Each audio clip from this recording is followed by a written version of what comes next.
The same friend that tells me, shut up about the WNBA, I don't care, will then come to me and go, did you see this clip of this attractive blonde woman, Sophie Cunningham, putting this woman who knocked Caitlin Clark over in kind of a headlock and causing a brawl?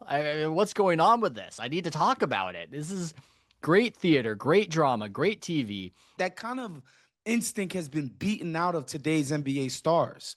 They're just taught to keep your head down, don't make waves, don't make splashes, don't be interesting at all, because you don't want to have any form, even if it's just sports negativity, attached to your brand. Whereas Halliburton's like, no, my brand is that I'm interesting. My brand is that you should want to watch what I'm doing to hate me or love me.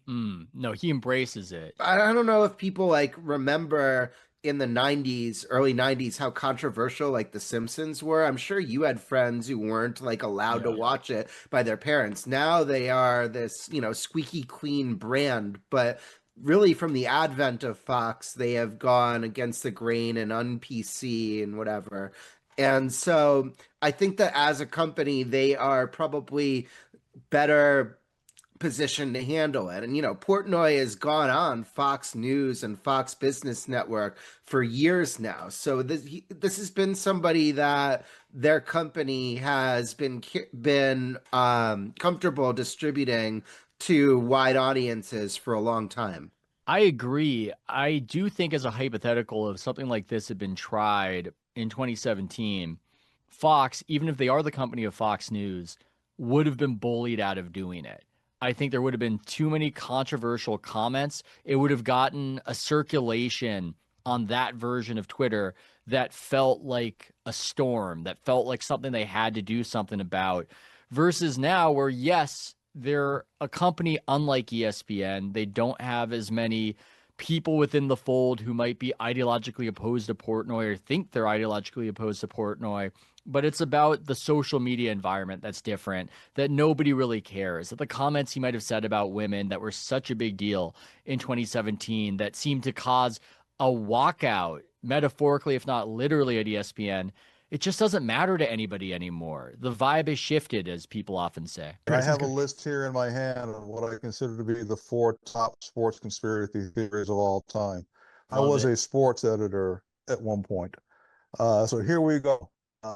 Number 4, Bobby Riggs intentionally loses to Billie Jean King because of his gambling debts. Number 3, I've heard that, the Soviet win in 1972 over the USA. Number 2, Jordan did not actually retire the first time. It was a forced suspension by the NBA for his gambling debts. Wow. And the number 1 of all time, Ali Liston and the Phantom Punch. Damn. Man, that's a good list. That's a great Ray. guest.